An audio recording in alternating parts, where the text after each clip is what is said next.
와우! 여름이다! 자, 여러분들 보십시오. 선생님 드디어 반팔을 입었습니다. 날씨가 아주 착 뜨거워지고 있어. 열정적이야.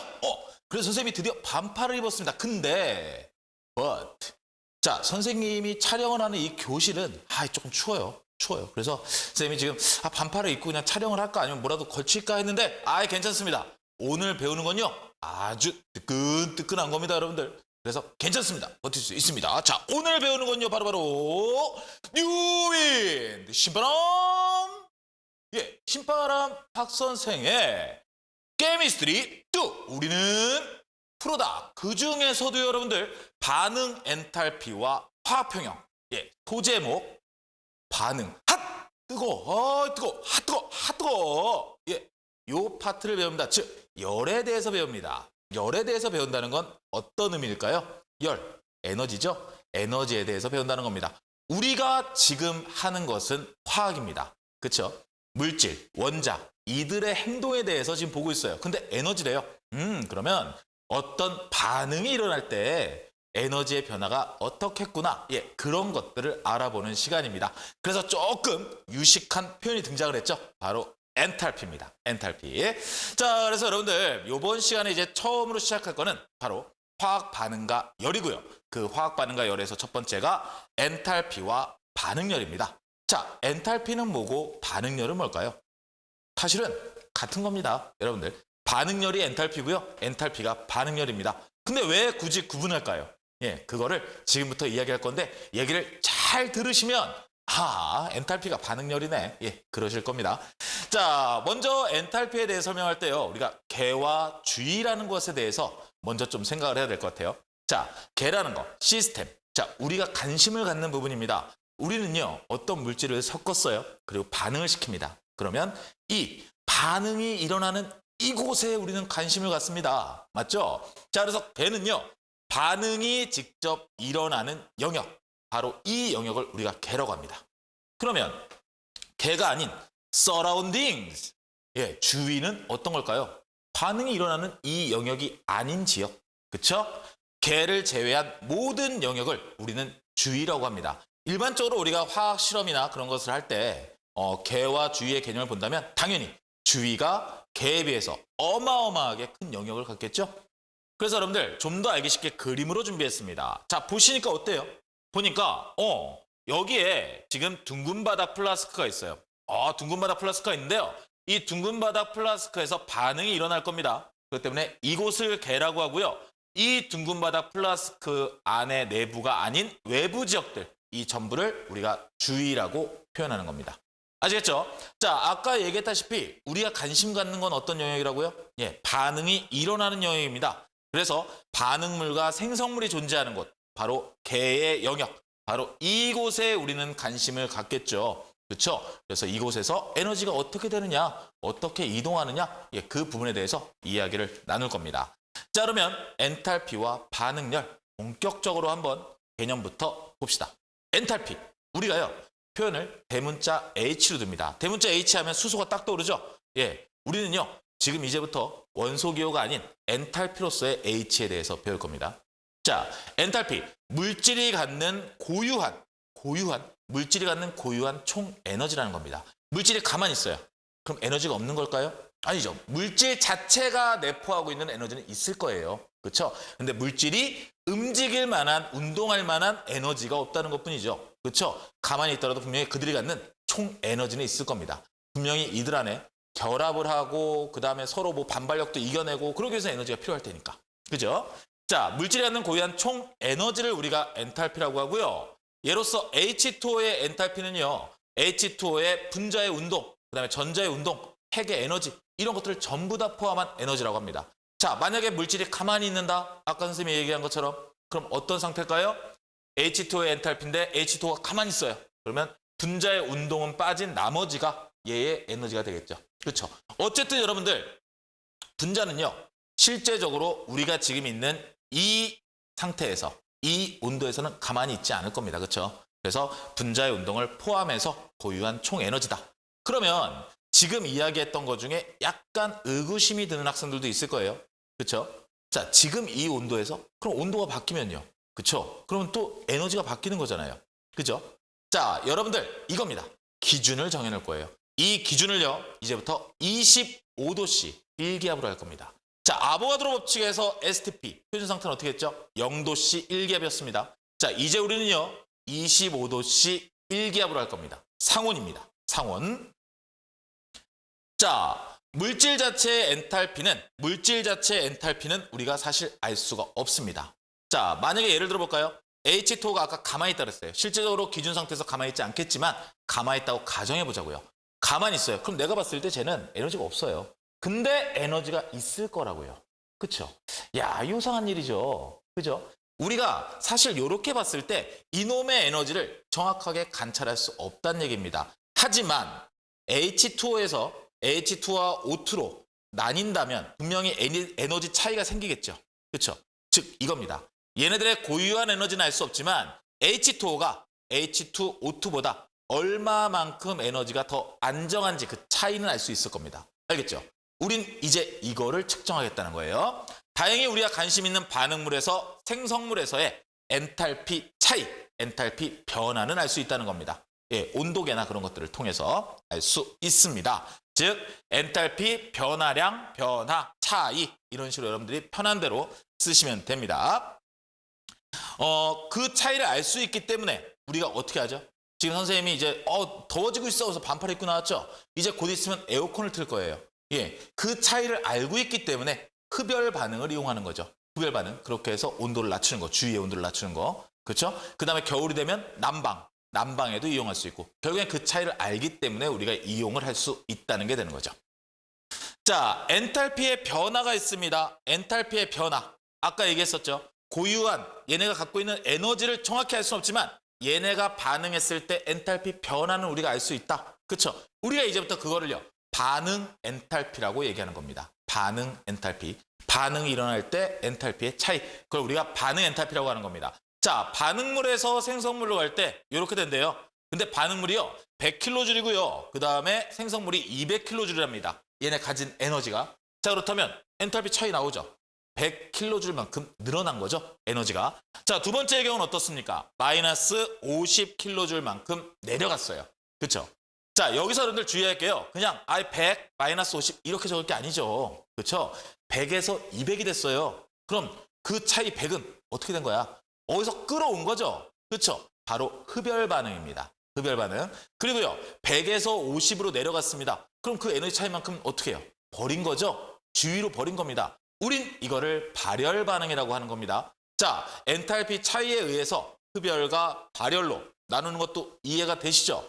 사실 중학교 때 배웠던 개념입니다. 근데 이제는 엔탈피라는 좀 더 유식한 표현을 쓴다 이겁니다. 우리는.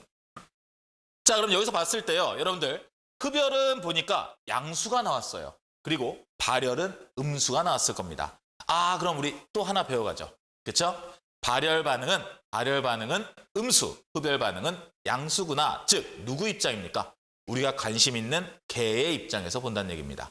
개에서 에너지를 받았어요. 받으면 그게 흡열인 겁니다. 내가 열을 먹었죠. 그래서 플러스로 표현합니다. 대신에 여러분들 반대 입장, 주위에서는 어떻게 되는 거예요? 열을 뺏긴 게 되는 거죠. 그렇죠? 주위에서는. 근데 우리는 개의 입장으로 보는 겁니다. 알겠죠? 그래서 그렇게 표현한다. 자, 엔탈피 변화는 결론적으로 생성물의 엔탈피에서 반응물의 엔탈피를 뺀 값과 같다. 이렇게 우리가 좀 단순하지만 공식도 하나 만들 수 있겠네요. 자, 그럼 여러분들 우리가 중학교 때 많이 썼던 건 엔탈피라는 표현 대신에 열, Q라는 식을 많이 썼습니다. Q라는 기호를. 자, 그러면 이 엔탈피와 Q는 어떠한 차이가 있을까요? 지금 결론부터 얘기하면요. Q는 주위의 입장입니다. 우리가 보는 건 개의 입장이죠. 근데 Q는 주위의 입장에서 본다는 거예요. 그럼 어떻게 되겠어요? 양은 같지만 부호가 반대가 되겠죠? 네.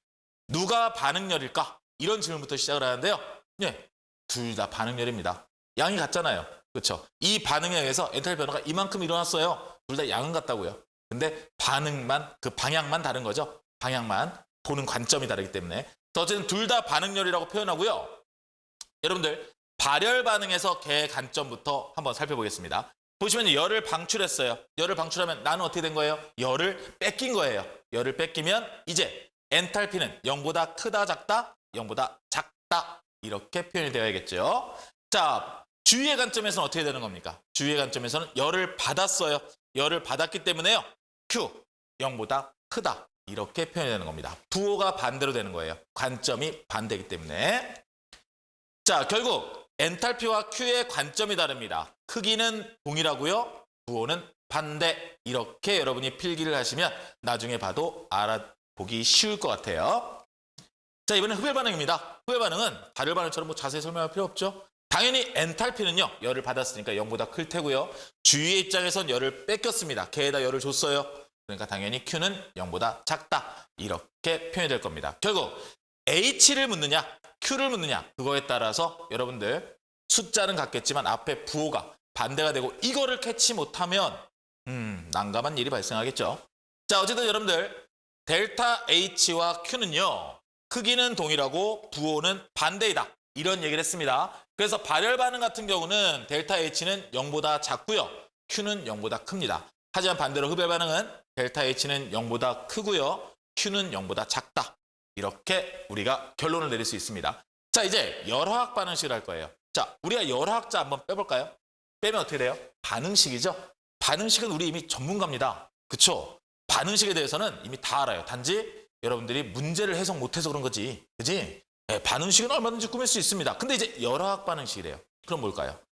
우리가 알고 있는 이 반응식에다가 열 출입이 얼마가 되는지만 표현하면 되는 거예요. 그냥 그게 끝이에요. 자, 반응열 뭐가 있다 그랬죠? 델타 H 그리고 Q.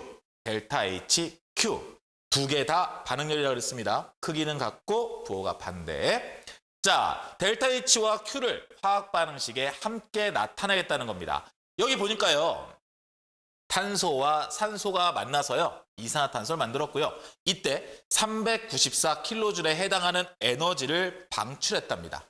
그쵸? 델타 H 음수니까 방출했죠. 그럼 발열 반응이네요. 그쵸? 발열 반응입니다. 근데 이제 우리는요. 델타 H가 아니라 Q로 표현하고 싶어요. 그럼 어떻게 해요? Q는 반응식에 바로 쓰란 얘기입니다. 즉 여러분들이 여기다가 플러스 394kJ 이렇게 표현하시면 되는 겁니다. 무슨 말인지 알겠죠? 자, 얘는 마이너스 394kJ입니다. 하지만 여기다가 플러스 394kJ 이렇게 표현하시면 되는 거예요. 어려운 거 아니죠? 자, 이 델타 H의 성질을 보면요. 여러분들 이렇게 보시면 돼요. 이렇게 크기 성질입니다. 우리 성질이라는 거 세기 성질과 크기 성질로 둘이 나눴었죠? 그렇죠? 크기 성질과 세기 성질로 나눴는데 이 델타 H는요. 크기 성질입니다. 즉 양이 많아지면 많아질수록 어떻게 돼요? 방출하는 열의 총량이 많아지죠? 예, 그 양을 그대로 다 본다는 얘기입니다.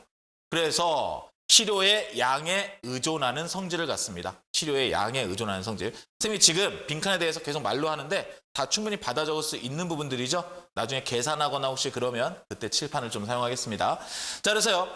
탄소와 산소가 만나서 이산화탄소가 되는 거 델타 H는 마이너스 394kJ로 됐습니다. 언제? CO2가 1몰 만들어졌을 때. 근데 밑에 식을 보면 어떻게 됩니까? 2몰이 만들어졌어요. 2몰이 만들어진다는 얘기는 무슨 말이에요? 크기 성질이니까 2배가 된다는 얘기입니다. 마이너스 394의 2배입니다. 그러면 마이너스 788kJ 되겠죠. 마이너스 788kJ. 자, 참고도 적어놨어요. 이 높아심에서. 그럼 세기 성질 뭐냐? 세기 성질. 자, 아까 크기 성질. 치료의 양에 의존한대요. 그럼 세기 성질은 치료의 양과는 관계가 없는 성질입니다. 그냥 고유하게 갖고 있는 거예요. 우리가 알고 있는 녹는 점, 그리고 끓는 점, 그리고 비열 이런 것들을 얘기하고요. 우리가 하나만 더 알아봅시다. 나중에 맨 뒤에 전기화학 파트에서 여러분이 다루게 될 텐데요. 바로 표준환원전이라는 겁니다.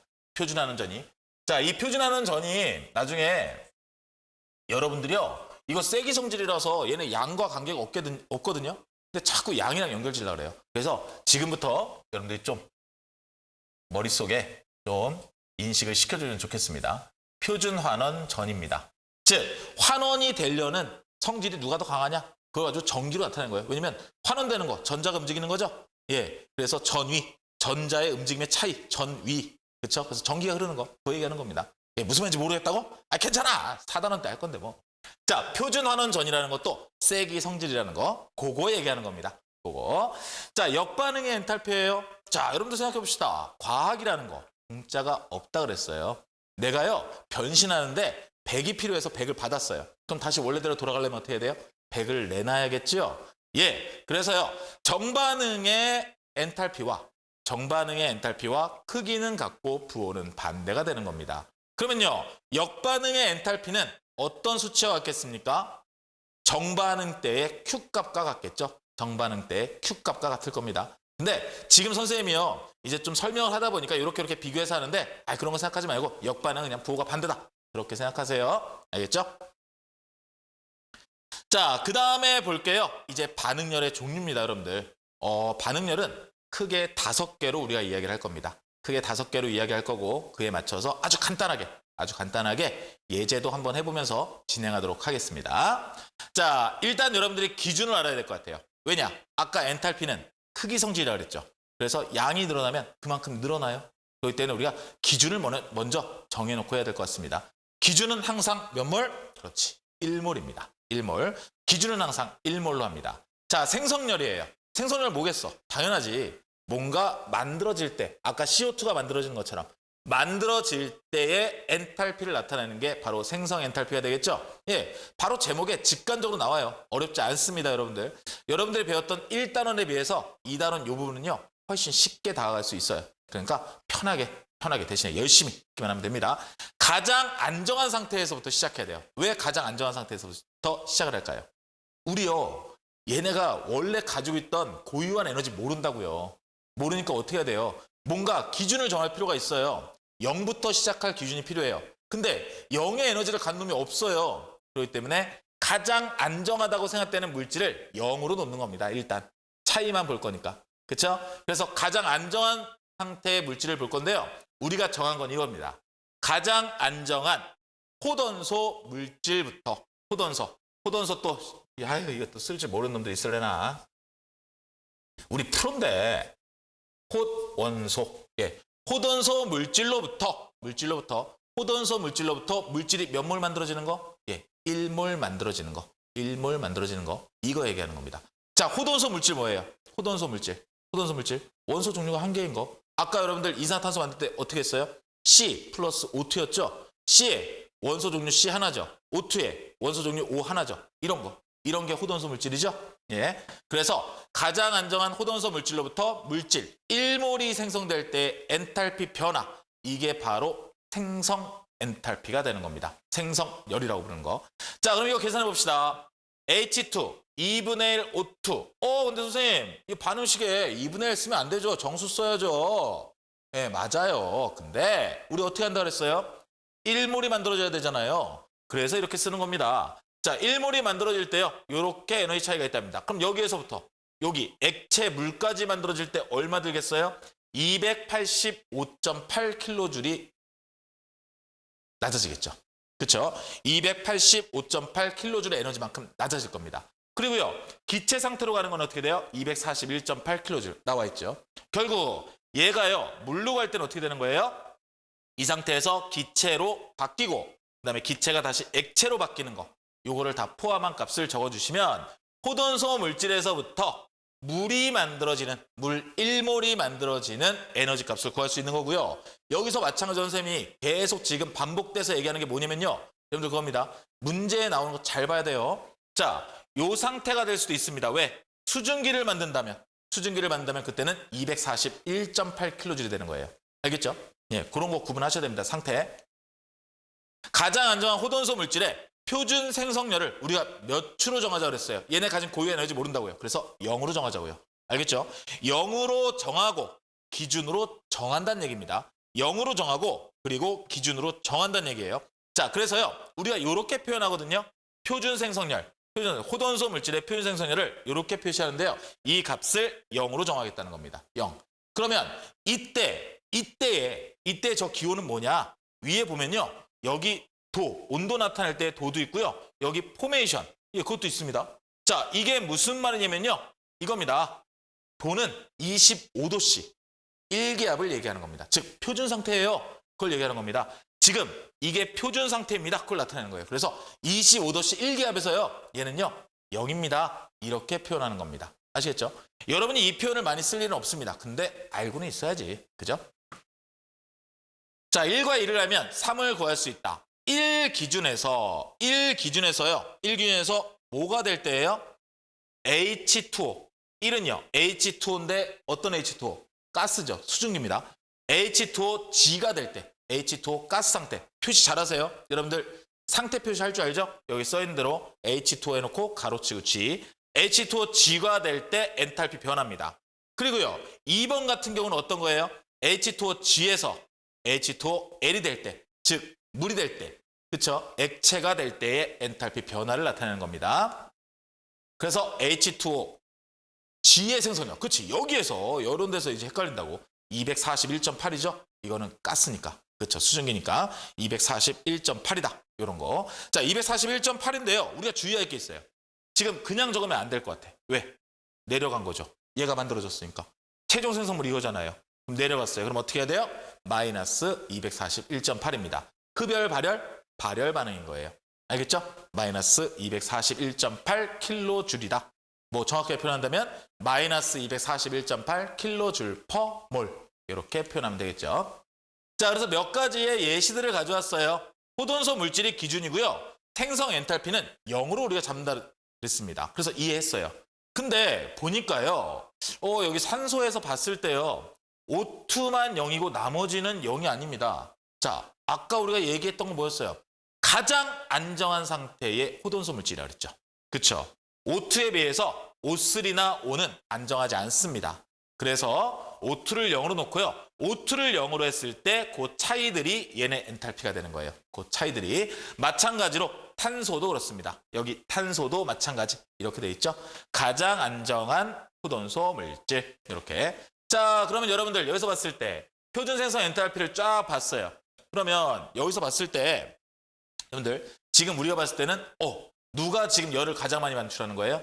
예, 물이 가장 많이 방출하는 겁니다. 그렇죠? 이런 것까지 우리가 다 판단을 해야 되는 겁니다. 자, 그러면 생성열로 안정한 녀석도 고를 수 있다고? 예, 안정한 녀석도 고를 수 있죠. 왜? 에너지가 가장 낮으면 안정한 거니까. 표준 생성열이 낮을수록 안정한 겁니다. 표준 생성열이 낮을수록. 자, 그래서 마찬가지 예시가 있습니다. 그래서 쫙 나왔어요. 얘네 분명히 만들어질 때 분명히 호돈소 물질, 탄소와 수소만 들어갔을 거예요. 그렇죠? 자, 근데 봤더니요. 탄소와 수소만 들어갔는데 이놈이 마이너스 84.7 kJ/몰을 방출한대요. 그렇죠? 그 얘기 무슨 말이에요? C2H6 에테인이 가장 안정하다는 겁니다. 여기 있는 애들 중에서는. 그렇죠? 에테인이 가장 안정하구나. 그래서 C2H6가 가장 안정. 왜? 표준 생성률이 낮아? 물질이 갖는 에너지가 낮아. 물질이 갖는 에너지가 낮다는 거는 안정하다. 이 의미니까 이렇게 이해할 수 있는 겁니다. 자, 그럼 반응열의 종류에서 이제 두 번째, 분해열입니다. 아까 생성했어요. 그러면 이걸 그대로 띄면 그게 분해열이 되겠네요. 근데 주의할 거 있어요. 생성열. 어디서부터 시작했습니까? 가장 안정한 호돈소 물질에서부터 시작했어요. 그럼 분해열은 어디로 가야 돼요? 가장 안정한 호돈소 물질로 가야지 그게 분해가 되겠죠. 그냥 뚝 떼어놓고 분해했어요. 이건 아니죠. 그렇죠? 이해되시죠? 자, 그래서 물질 1몰을 기준으로 한다 그랬습니다. 물질 1몰이고요. 가장 안정한 호돈소 물질로 분해될 때, 가장 안정한 호돈소 물질로 분해될 때 엔탈피 변화가 바로 분해열이다. 우리가 이렇게 이야기하는 겁니다. 자, 그래서요. H2O를 분해했습니다. H2 플러스 2분의 1 O2 그렇게 했어요. 자, 이때 맨 처음에 어떤 거예요? 지금 수증기 상태죠? 수증기 상태. 그럼 아까 우리 표 있죠? 241.8 킬로줄이 되겠죠.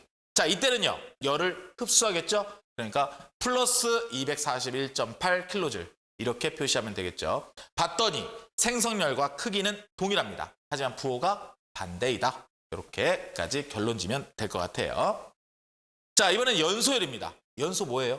불태우는 거예요. 근데 우리가 너무 무식하게 불태운다 그러면 안 되고 연소열은 산소와 반응시키는 거죠. 그렇죠? 우리가 그걸 연소라고 합니다. 그래서요. 물질 1몰을 연소할 때 엔탈피인데 이때 중요한 거 있어요. 그냥 연소 안 됩니다. 완전 연소시켜야 됩니다. 완전 연소. 완전 연소입니다. 알겠죠? 예를 들어서요. 우리가요. 탄소의 물질을 연소하다가 불완전 연소 되는 경우 있죠. 일산화탄소 만들어지는 거. 이건 안 돼요. 완전 연소시켜야 돼요. 전부 다 CO2가 되게끔 이런 거. 자, 그러면 연소라는 거에 대해서 다시 한번 선생님이 짚고 넘어갈게요. 시작하기 전에. 연소는 뭡니까? 발열 반응입니다. 뜨거워. 그렇지? 뜨거워. 뜨겁습니다.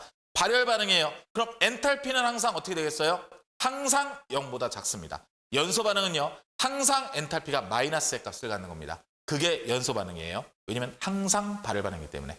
차가운 불은 없죠? 아, 또 들어봤어? 게임 그만해. 자, 그래서 0보다 작다 항상. 이렇게 생각하시면 되고요. 예시로 메테인과 산소의 반응을 들었습니다. 예, 아까 얘기한 대로 마이너스 값이 붙겠죠. 그래서 890.8kJ이다. 이렇게 나왔습니다. 890.8kJ. 자, 근데 왜 액체 H2O가 나오느냐? 결론적으로 액체 H2O가 나왔어요. 액체. 그쵸? 가스가 나와야 되는 거 아니야? 예, 우리가 하는 거 어디예요? 25도씨 1기압이죠. 자, 물이라는 분자 있어요. 물 분자. 25도씨 1기압에서 어떤 상태? 우리 상평형 그림 봤잖아요. 예, 25도씨 1기압에서는 액체 상태죠. 그래서 우리는요, 이 조건에 맞는 거에 맞춰서 해야 됩니다. 그래서 물 상태로 가야 되는 거예요. 물 상태로. 수증기 상태로 가는 거는 연소가 아닙니다. 알겠죠? 지금 우리는 25도씨 1기압이기 때문에 그래서 그렇게 생각하셔야 되고요. 근데 여기서 한 번만 더 얘기를 하자면 그럼 나 강조를 하자면 문제에서 이걸 가지고 낚는 경우도 많아요. 일단 특별한 조건이 없어요. 특별한 조건이 없다면 25도씨 1기압을 기준으로 하기 때문에 예, 물로 가야 돼요. 근데 문제에서요. 모두 다 뭐 생성물은 전부 다 기체이다. 그때는 수증기로 가야 돼요. 예, 정말 단순하게 이 한 문장인데 그때는 완전히 바뀌는 거죠, 답이. 그래서 여러분들이요. 꼼꼼히 읽고 체크하셔야 됩니다. 생성물들은 모두 기체 상태였다. 그렇다면 그때는 수증기에 대한 걸로 해야 됩니다. 우리가 아까 했던 열은요. 여러분들 이겁니다. 마이너스 890.8kJ라는 게요. 그냥 마이너스 890.8kJ이 아니라 지금요. 기체 상태의 물이 먼저 만들어질 거예요. 그 상태에서 액체 상태로 되면서 열 방출하겠죠. 그렇죠? 그 방출된 열까지 합쳐진 거예요. 그러니까 수증기 상태로 만약에 만들어진다면 이거보다 숫자 자체는 더 작은 숫자가 나올 수밖에 없겠죠. 그렇죠? 이렇게. 자, 하나 더 해봅시다. 탄소와 산소가 만나서요. 이산화탄소가 됐고요. 마이너스 394kJ의 엔탈피 변화를 나타냈답니다. 예, 이것도 연소 반응이네요. 그렇죠? 즉, 흑연에 무슨 열이에요? 흑연의 연소열이 되겠죠. 흑연을 연소시킨 거니까 탄소. 흑연의 연소열이면서 지금 보니까요. 가장 안정한 호돈소 물질에서 CO2가 만들어졌어요. CO2의 생성열이 되겠죠. CO2의 생성열. 자, CO가 생성되면 안 되냐? 네, 안 된다고 그랬어요, 아까. 왜? 완전 연소가 기준이기 때문에. 완전 연소 되지 않으면 그건 연소열이라고 볼 수가 없습니다. 알겠죠? 자, 그래서 이렇게 연소 엔탈피에 대해서도 이렇게 표가 나왔습니다. 요거 한번 여러분이 참고하시면 될 것 같아요.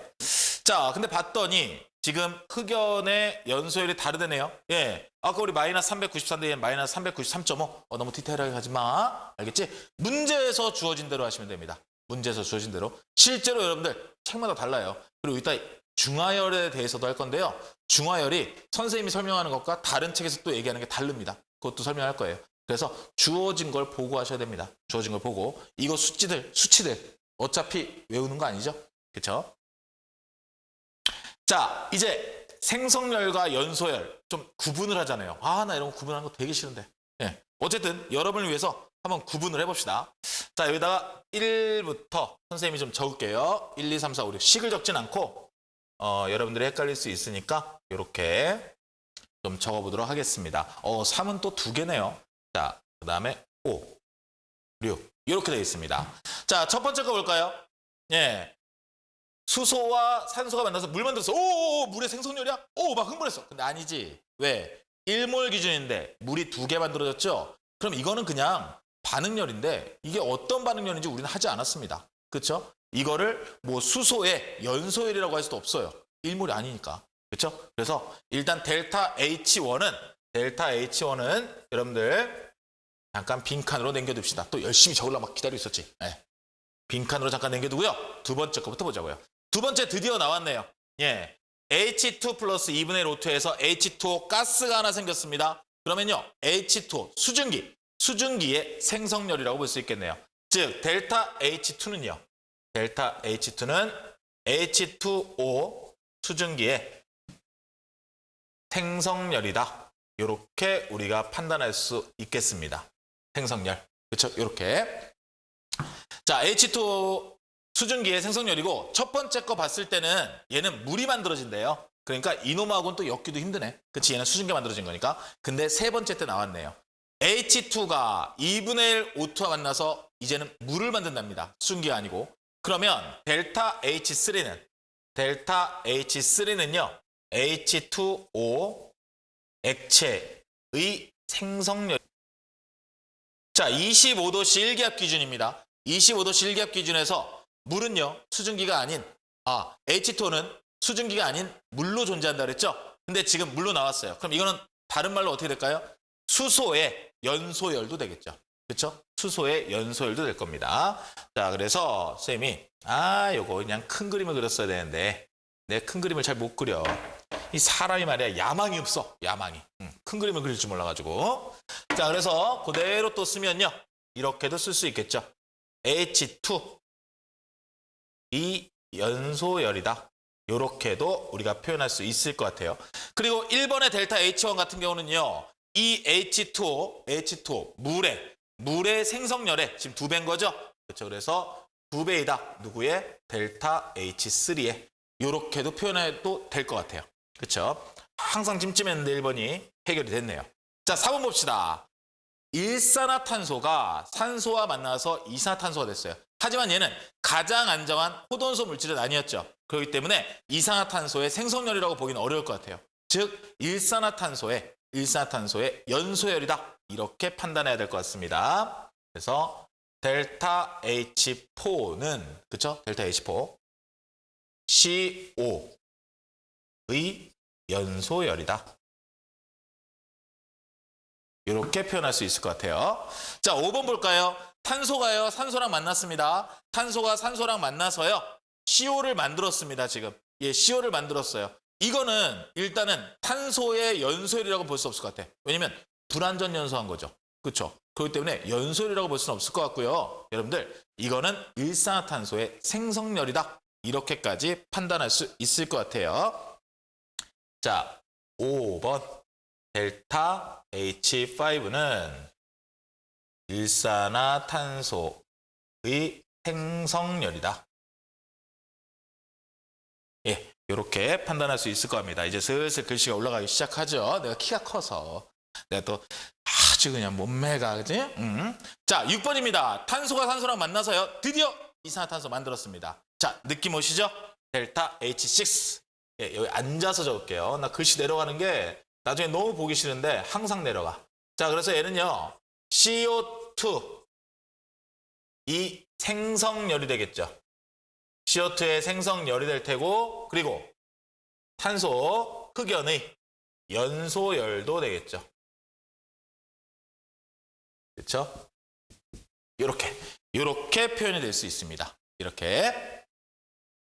자, 이렇게 표현이 될 수 있고요. 지금 봤더니 2번은 왜 H2의 연소열이 아니냐? 아까 얘기했었죠? 25도씨 일기압에서는 물이 나와야 되니까. H2O 액체가 나와야 되니까. 즉, 상태 변화에 대한 열이 포함된 것이라서 2번은 H2의 연소열이다. 이렇게 표현하면 안 된다. 이 얘기했습니다. 자, 이제 여러분들 네 번째. 중화열입니다. 중화열. 중화열 어려운 거 없죠, 여러분들? 자, 중화반은 뭡니까? H 플러스와 OH 마이너스가 만나는 거예요. H 플러스와 OH 마이너스가 만나서 뭘 만드는 거예요?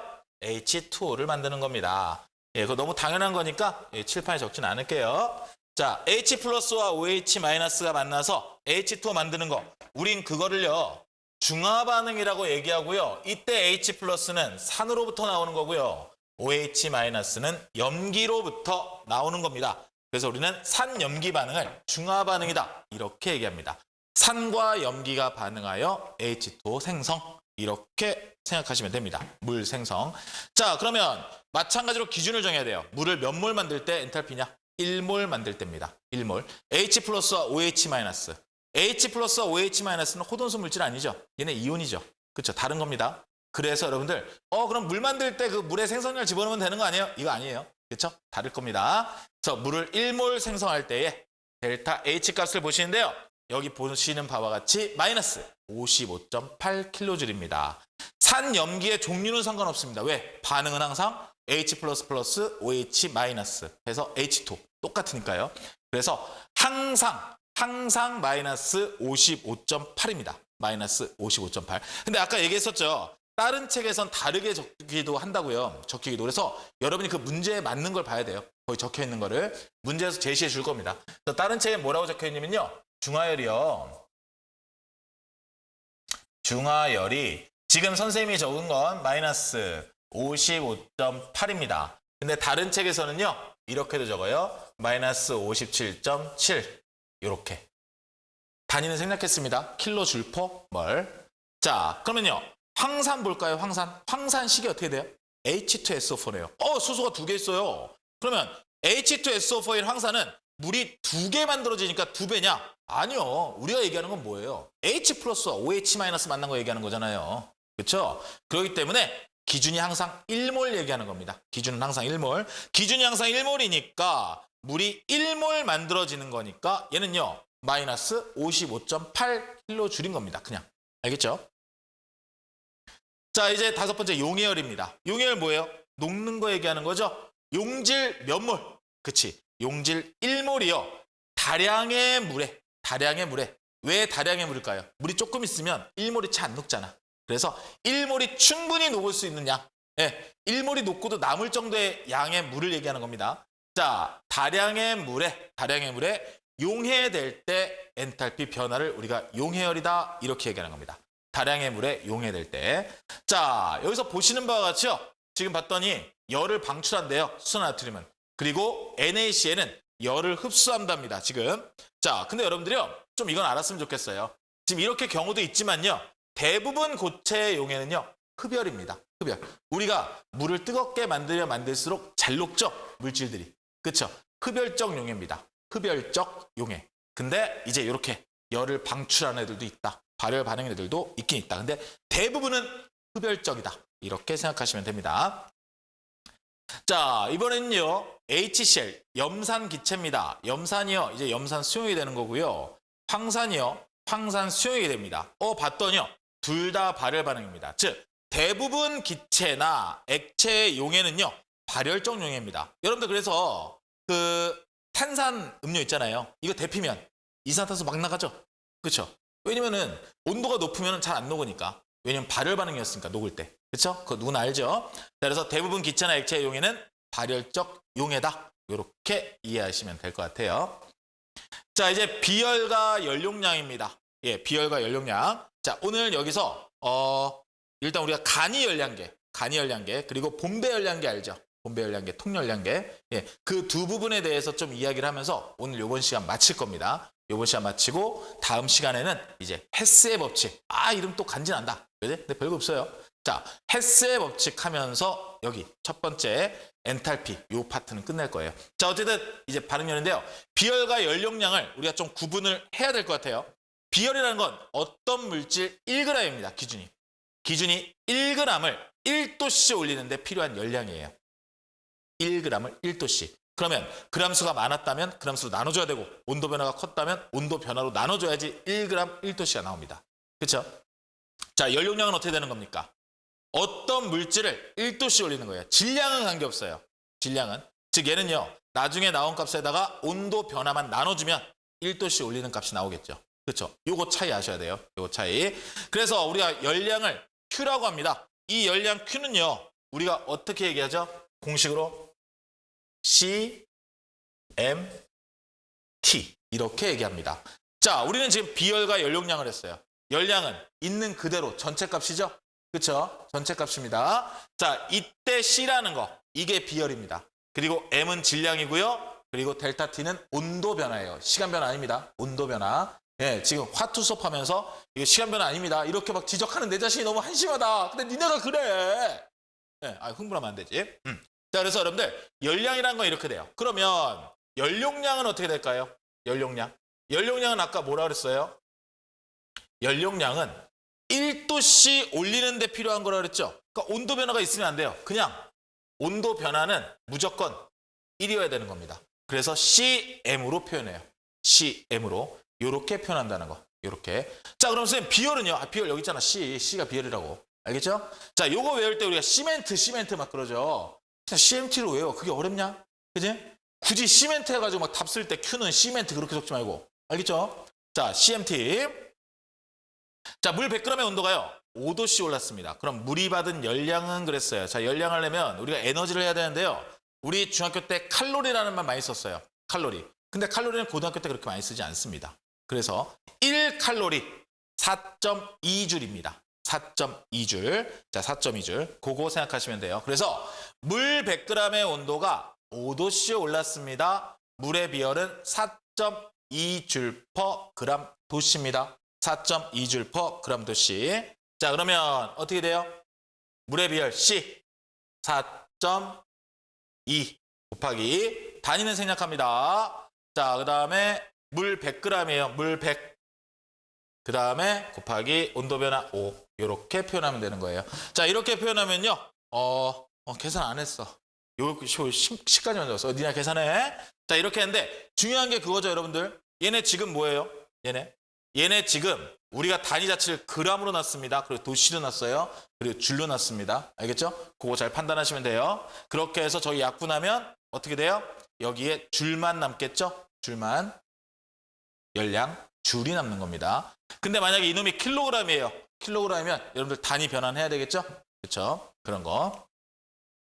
자, 간이 열량계입니다. 뭐 딴 거 없어요, 여러분들. 그냥 이렇게 물 데피고 온도 변화 보는 겁니다. 물의 질량이나 그런 거 다 구할 테고요. 자, 얘는요 지금 메탄올을 데핀대요. 메탄올 데피는데 가능하면 메탄올에서 나오는 이 연소열이 전부 다 물로 가게끔 만들려고 이렇게 장치를 꾸민 겁니다. 그러면요, 우리 뭐를 구하려고 하는 거겠어? 메탄올의 연소열을 측정하고자 하는 거죠. 그럼 메탄올의 여러분들 분자식은 뭐예요? CH3OH입니다. CH3OH.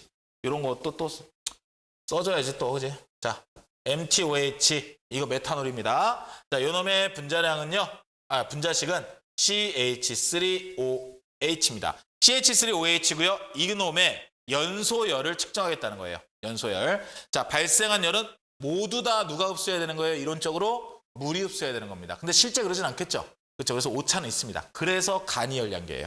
그래서 자, 얘네들 뭐 여러분들 저기 알죠? 얘네들의 역할. 나무 막대 왜 있겠어요? 나무 막대. 예, 나무 막대 요거 이렇게 얘 흔들어주고 해야 될 거 아니야? 잘 섞이게. 그쵸? 열량이 그런 거. 그래서 어려운 거 아니니까 이건 좀 넘어갈게요. 자, 만약에 물의 온도 변화가요 20도씨에서 30도씨가 됐어요. 그러면 물의 온도는 10도 올랐네요. 그리고 메탄올의 질량이 처음엔 300g이었는데 연소 290g 됐습니다. 그럼 10g이 탄 거예요. 그렇죠? 10g이. 그럼 메탄올의 g당 연소열은 그랬습니다. 메탄올의 g당 연소열. 자, 아까 물의 비열은 4.2라 그랬습니다. 그러면 쌤이 조금 이쪽을 미리 지우고 옆에다가 쓸게요. 왜냐면 이쪽은 젖어 있을 테니까. 네, 이렇게 머리가 좋아. 자, CMT 열량이니까요. Q는 4.2 곱하기 선생님이 마찬가지로 단위는 생략할게요. 4.2 곱하기 여러분들 질량이요. 얼마였습니까? 물의 질량이 물의 질량이 300g이 아니죠. 물이 몇 g이었죠? 물이 200g이래요. 200g. 대답 안 해. 아주 그냥 수업 참여가 아주 저조해. 자, 물이 200g입니다. 그럼 200. 그쵸? 곱하기 온도 변화 얼마 됐어요? 10도씨 올랐습니다. 10도씨. 10도씨 올랐어요. 자, 이게 열량입니다. 근데 이게요, 지금 어떤 상태인 거예요? 메탄올 10g이 나타낸 열량이죠. 근데 메탄올의 g당 연소율을 물어봤어요. 그럼 어떻게 해야 돼요? 자, 이 상태에서 나누기 10을 해줘야겠죠. 10g이 들었으니까 10으로 나눠줘야지 1g당 연소율이 나올 수 있겠죠. 그렇게 해서 계산하면요, 약 200칼로리 정도 나온다. 200칼로리 정도. 이렇게 우리가 생각하면 될 것 같습니다. 200칼로리 정도 나온다. 200칼로리. 200칼로리인데 여러분들 그것도 다 200칼로리라 그러니까 또 오해할까 봐. 자, 지금 얘 계산하면 어떻게 돼요? 얘는 줄이지? 줄이야. 그치? 얘는 줄이야. 이 나온 줄을 4.2로 나누면 200이 나온다는 얘기다. 알겠냐? 응? 그건 당연한 얘기지? 자, 메탄올의 몰당 연소열은 몰당 연소를 할 건데 선생님이 마찬가지로 높아지면서 칼로리보다는 줄을 많이 써요. 그래서 요거 계산한 거, 요런 계산값을 많이 씁니다. 예. 자, 메탄올의 몰당 연소열. 그럼 메탄올 1몰이 분자량이 얼마인 줄 알아야 되죠? 아까 CH3OH라 그랬잖아요. 그럼 CH3OH 하면은 32, 그렇죠? 32 정도 나오죠? 그럼 메탄올 1몰이 32입니다. 그러면 그냥 이거죠. 아까 여기 계산한 거 있죠? 여기다 곱하기 32 하면 32g에 대한 연소율이니까 1몰당 연소율이 되겠죠. 그대로. 그죠? 이렇게 된다. 이렇게 생각하면 될 것 같습니다. 자, 문자로도 구해볼까? 이렇게 하는데요. 그게 왜 그러냐면 사실 여러분들이 문제를 풀 때는요. 여러 가지 어른들의 사정에 의해서 여러분들도 어른이지만 조금만 만약에 숫자가 달라. 실제 실험하고 그러면 그 바로 딴지 들어옵니다. 그러다 보니까 문자로 많이 문제를 내요. 그리고 사실 문자에 대해서 이해한다면 충분히 문제 풀 수 있습니다. 그래서 문자로 이해할 필요가 있어서 좀 마련했어요. 자, 물의 질량을요. mg이라고 할게요. 그리고 온도 변화는 T1에서 T2로 바뀌었습니다. T2가 더 높은 온도가 되겠네요. 일단 대필 거니까. 자, 비열은요. C입니다. 그리고 알코올 램프의 질량은 처음엔 W1이었는데요. 나중엔 W2가 됩니다. 이때 알코올 램프는 메탄올이 되겠죠. 메탄올의 분자량은 32. 이렇게 됐습니다. 자, 그럼 물이 얻은 열량은 어떻게 되냐? 물이 얻은 열량. 자, 아까 얘기했었어요. 물이 얻은 열량은 여러분들 Q니까 Q는 C, M, T라 그랬죠. Q는 CMT. 그렇죠? 그러면 우린 저기에 있는 수치들을 좀 집어넣을 필요가 있습니다. 그러면 C, M, 물의 질량 M, 그 다음에 온도 T1에서 T2로 바뀌었어요. 그러면 T2 마이너스 T1 이렇게 표현하면 되겠죠. 그렇죠? T2가 더 높을 테니까. 자, 그러면 연소된 메탄올의 질량입니다. 그러면 메탄올의 질량은 얼마냐? 처음에 W1이었고 나중에 W2입니다. 처음이 더 많았겠죠? 그래서 W1 마이너스 W2 이렇게 표현하면 될 것 같아요. 자, 그 다음에 메탄올의 그람당 연소율입니다. 그람당 연소율. 그러면 아까 이 두 개씩 가지고 그대로 엮으면 되죠. 자, 그래서 그람당 연소율. 선생님이 수업하면서 막 자 이런 얘기 자주 하잖아요. 추임새. 왜 그러냐면 내 목소리를 내가 듣는 게 좋아. 나 목소리 개 좋아. 그래서 자꾸 하는 거야. 왜 이렇게 좋아? 얼굴도 잘생겼는데. 자, 어쨌든 자, 이 연소율을 보시면요. 자, 여기서 봤을 때 C, M, 그 다음에 T2 마이너스 T1을 어떻게 하면 돼요? W1 마이너스 W2로 나눠주면 그람당 연소율이 나옵니다. 그리고 지금 몰당 연소율, 아까랑 똑같죠? 몰당 연소율은 서비스 다 써주겠어요. C, M, 괜히 쓴다 그랬네. T1 곱하기 분자량 32 이렇게 표현하면 되죠. 그대로 식에다가 분자량 32. 지금 마커가 조금 흐려가지고 잘 보일지 안 보일지 모르겠는데 선생님이 얘기하는 거 들으면 충분히 다 할 수 있죠? 자, 이렇게 하시면 됩니다. 자, 근데 여기에서 여러분들이 이런 것들도 알고 있어야 됩니다. 당연한 거 아니에요. 그런데 당연한 건데 왜 이렇게 틀려? 연소율 측정에 필요한 실험기구, 질량 재야 돼요. 그럼 뭐 필요해요? 저울 필요합니다. 그렇죠? 저울 필요할 테고요. 온도 재야 돼요. 온도계 필요하겠네요. 온도계. 그리고 열량 재야 돼요. 열량을 재려면 뭐가 필요하겠습니까? 열량계가 필요하겠죠. 이 기구가 필요하다고요. 그래야지 뭐 장치를 꾸며서 할 거 아니야. 그래서 저울, 온도계, 열량계 이렇게 필요하다. 그리고 실험 시 측정해야 하는 거예요. 연소 전에는 무엇을 측정해야 되냐? 물의 질량을 측정해야 됩니다. 물의 질량을 측정해야 되고 물의 온도도 측정해야겠죠. 그리고 알코올 램프의 질량 이렇게 측정을 해놔야 됩니다. 그래야지 나중에 거랑 비교를 할 수 있겠죠. 연소 후에는 물의 온도 측정해야죠. 얼마만큼 올랐나? 그 다음에 알코올 램프의 질량도 측정해야 됩니다. 얼마만큼 감소했는지. 당연한 겁니다. 근데 이때 주의할 게요. 여러분들 그거 생각해야 돼요. 나중에 그러니까 연소가 끝났어요. 연소 후에 우리가 질량 측정하는데 알코올 램프의 질량보다 적으세요. 알코올 램프 질량보다 물의 온도를 먼저 측정해야 됩니다. 물의 온도를. 알코올 램프 질량은요. 만약에 10g 줄었어요. 그럼 10g 줄은 상태로 있겠죠. 근데 물의 온도는 여러분이 늦게 측정하면 측정할수록 점점 내려갈 거예요. 그렇죠? 그래서 물의 온도를 먼저 측정해야 됩니다. 시간이 지체될수록 물의 온도가 점점 내려가니까. 그치? 물을 데폈다는 건 일단 이 상온보다는 높은 온도라는 거잖아. 내려가겠죠. 그 다음에 한 번 더 주의사항. 이것도 여러분들이 좀 생각해야 돼요. 나중 온도가 너무 높으면 안 됩니다. 나중 온도가 너무 높으면 막 펄펄 끓어요. 그럼 안 돼요. 왜냐면 물이 증발해버리면 질량이 바뀌어요. 물이 증발하면. 근데 여기서 여러분들이 조금 선생님한테 좀 궁금증이 생길 수 있을 것 같아요. 전에 우리가 어느 점 끓는 점 할 때 증발이 일어날 수 있다. 뭐 얘네들. 근데 그것까지 신경 쓸 필요 없다. 물의 온도가 오르는 중에도 분명히 증발이 일어난다. 근데 이거 굳이 신경 쓰지 마라. 그렇기 때문에 우리가 저거 얘기했잖아요. 몰랄농도. 몰랄농도 얘기할 때 용매의 질량이 필요한데 어쨌든 온도가 계속 올라가다 보면 물이 계속 증발할 테고 점점 증발이 심해질 테고 그럼 물의 질량이 바뀌니까 몰랄농도가 바뀌는 거 아니냐. 이렇게 하는데 물의 증발은 매우 조금이니까 신경 쓰지 마라 그랬죠. 예. 근데 여기서 신경 쓰래요. 그게 왜 그러냐면요. 얘는 질량도 그렇지만요. 질량의 문제도 물론 있죠. 근데 얘기했다시피 미미합니다. 미미한데 가장 중요한 게 그거예요. 증발이 많아져요. 증발이 많아지면 어떻게 될까? 기체가 많이 된다는 얘기죠.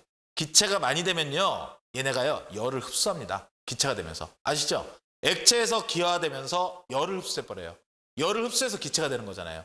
즉 증발했을 때 물의 질량 그거는 솔직히 그렇게 큰 차이를 안 줄 수도 있어요. 근데 증발하면서 열을 가지고 가잖아요.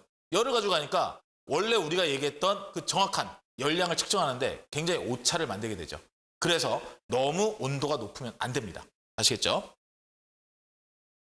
자, 측정 오차에 관련된 건데요. 이런 것들 많이 물어보고 많이 좀 아리까리할 때 있어요. 그래서 좀 준비를 했습니다. 자, 물의 질량을 우리가 만약에 크게 측정했어요. 물의 질량을 애초에 우리가 좀 크게 측정했어. 그러면은 어떻게 될까요? 연소열은 크게 측정되겠죠. 우리가 생각했을 때 물을 이만큼인데 이만큼으로 측정했어. 그럼 이만큼을 다 데핀 거잖아. 그러니까 연소열이 어마어마하구나. 이렇게 측정이 될 거라는 거죠. 즉 실험값이 측정값보다 작게 되는 겁니다. 실험값이 측정값보다 작게 되는 거예요. 자, 그 다음에 물의 나중 온도를 높게 측정했어요. 그럼 당연히 어떻게 됐어요? 연소열이 높게 측정되겠죠? 그렇죠? 연소열이 높게 크게 측정될 겁니다. 마찬가지로 온도를 많이 올리게 되니까. 네, 알코올램프의 나중 질량을 크게 측정했어요. 그럼 어떻게 되는 거예요? 분명히 감소했는데 얼마 감소 안 했죠? 얼마 감소하는데 물 이만큼을 이만큼 온도까지 올렸어? 그럼 마찬가지로 이것도 연소열을 크게 측정하게 되는 겁니다. 이 세 가지 여러분들 기본적으로 좀 알고 계세요. 자, 열량은 사실 물에게 모두 가진 않는단 말이지. 열량은 비커나 산발이 등 모두에게 갑니다. 예, 맞아요. 결국 실제 연소열은요. 우리가 측정한 연소열보다 무조건 큽니다. 우린 다른 곳에 열까지는 재질 못했기 때문에 열이라는 게 물로만 간 게 아니라 딴 데 더 갔잖아요. 다 합치면 더 큰 값이 되겠죠. 그래서 실제 연소열은 일단 더 크다. 네, 이렇게 생각하시면 될 것 같습니다. 자, 이제 통열량계, 봄배 열량계라고 얘기하는데요. 예, 봄배 열량계 구조 같은 거 좀 보시면 돼요. 지금 보시면 뭐 단열연기, 강철연기 뭐 어쩌고 막 불장 적어놨어요. 예, 젖게도 있고, 그렇죠? 자, 왜 있겠습니까? 열 빠져나가지 말라고요. 좀 더 정확하게 재자 이거죠. 좀 더 정확하게 재자. 자, 발생한 열은요. 요 봄배 열량계에 맞췄을 때 발생한 열은 어디로 가는 거예요? 일단 물로 갈 겁니다. 물로 가고요. 그리고 열량계로도 갈 겁니다.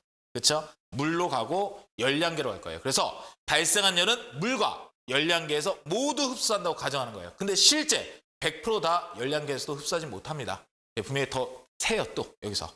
근데 어쨌든 그나마 막겠다고 막은 거죠. 자, 그러면 Q라는 값은 결론적으로 Q라는 값은 이걸 좀 지울까요? 자, Q라는 값은 물도 가져갔고 그리고 누구도 가져갔어요? 열량계도 가져갔어요. 그럼 전체 Q는 물이 가진 열량 플러스 열량계로 간 열량. 이렇게 우리가 생각을 해야 될 것 같아요. 전체 Q는 이렇게 될 것이다. 예, 온도 변화는 일단 어때요? 둘 다 똑같겠죠. 열평형이 있을 테니까. 그래서 온도 변화는 둘 다 동일합니다. 둘 다 동일. 자, 그러면 그람당 연소열을 어떻게 계산해야 되느냐? 그람당 연소열. 자, 그람당 연소열을 계산을 해야 되는데요. 자, 이렇게 볼까요? 그람당 연소열. 자, 이쪽으로 이동하면 혹시 칠판 잘릴까봐 쌤이 좀 많이 쫄아요.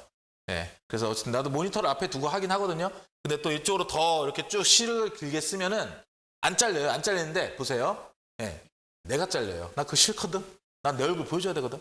네, 그래서 이 밑에다 이렇게 또 쓸게요. 자, 그람당 연소열입니다. 그람당 연소열이면요. 일단은 연료의 소비량으로 나눠줘야 된다는 거죠, 나중에. 아까 메탄올로 했을 때는 나중 질량 빼기 뭐 처음 질량, 처음 질량 빼기 나중 질량 이렇게 해서 소비량으로 나눠줘야 됩니다. 그리고요, 연소를 땄을 때 물하고 열량계로 갔대요. 그럼 물하고 열량계 둘 다 해줘야죠. 물, C, M, T가 되겠죠. 그렇죠? 이렇게 될 테고요. 그 다음에 여러분들 플러스 이제 뭐가 되는 겁니까? 이제 열량계에 대한 값을 고려해줘야 되죠. 예, 고려해줘서 C 열량계 플러스 곱하기 M 열량계 그 다음에 곱하기 온도는 똑같죠. 그렇죠? 온도 변화는 이렇게 나눠지는 겁니다. 선생님 근데요. C랑 M이 이게 뭐 저 열량계 그게 뭐 이것저것 뭐 섞여 있는데 그 비열이라는 게 있을 수 있어요? 예, 맞아요. 그래서 얘는요. CM 곱하면 뭐예요? 연용량이죠. 예, 연용량으로 표현합니다. 연용량으로. 그래서 이 식을 조금 더 우리가 바꾸면 일단 연료 소비량 분해 우리가 여기 델타 T도 어차피 같은 값이니까 묶읍시다. 그러면 CM이죠. 이것도. 그러면 물의 연용량이네요. 물의 연용량 플러스 그리고 열량계의 연용량.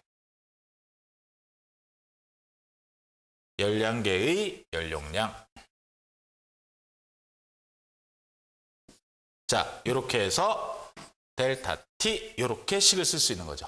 이렇게 쓸 수 있는 겁니다. 야, 이 마커가 좀 흐리네요. 그래서 보일지 안 보일지 모르겠는데, 예, 그다음 다시 쓰기 그렇잖아, 그지? 쌤이 얘기한 거 잘 들었죠? 예, 그렇게 다시 한번 불러주면 연료 소비량 분해 물의 연용량 플러스 열량계의 연용량 곱하기 델타 T 이렇게 된다. 이렇게 된다. 이렇게 이해하시면 됩니다. 자, 오늘은 여기까지 할 생각이고요. 여러분들, 자, 우리가 지금 반응열에 대해서 배웠고요. 그 다음에 열을 측정하는 거, 뭐 간이 열량계, 본배 열량계, 그래서 뭐 계산, 뭐 문자 해봤어요. 그렇죠? 예, 이런 거 해봤고, 이제 다음 시간에 우리가 뭐를 할 거냐면요. 에너지가 보존된다. 그러면 이 에너지가 보존되는 걸 이용해서 계산하기 더 쉽지 않겠냐. 이겁니다. 아까 얘기했던 거 그런 거예요. 예, 호돈소 물질에서 수증기가 만들어지고 물이 만들어져요. 그러면 우리가요, 수증기가 만들어지고 물이 만들어지는데 내가 궁금한 건요, 물이 만들어질 때예요. 그럼 우리가 다시 호돈소 물질에서 물을 만드는 걸 다시 실험을 해야 되냐? 그게 아니라는 거죠. 우리가 기존에 했던 거, 수증기가 만들어질 때의 열량, 그리고 수증기가 물이 될 때의 열량, 이 두 개 합치면 되는 거 아니냐? 예, 그게 헬스 법칙이에요. 그게. 에너지는 어차피 보존되니까 그대로 집어넣으면 되는 거 아니냐? 이게 헬스 법칙입니다. 그 내용에 대해서 이제 몇 가지 예제를 집어넣어서 선생님이 좀 이야기를 하도록 하겠습니다. 자, 어쨌든 여러분들 오늘 반응열 기억하세요. 반응열은요 어렵진 않습니다. 근데 기억 못하면 어렵겠죠. 그렇죠? 그래서 여러분들 반드시 기억하시고요. 다음 시간에 계속 이어서 우리 이야기하도록 하겠습니다. 뉴 윈드.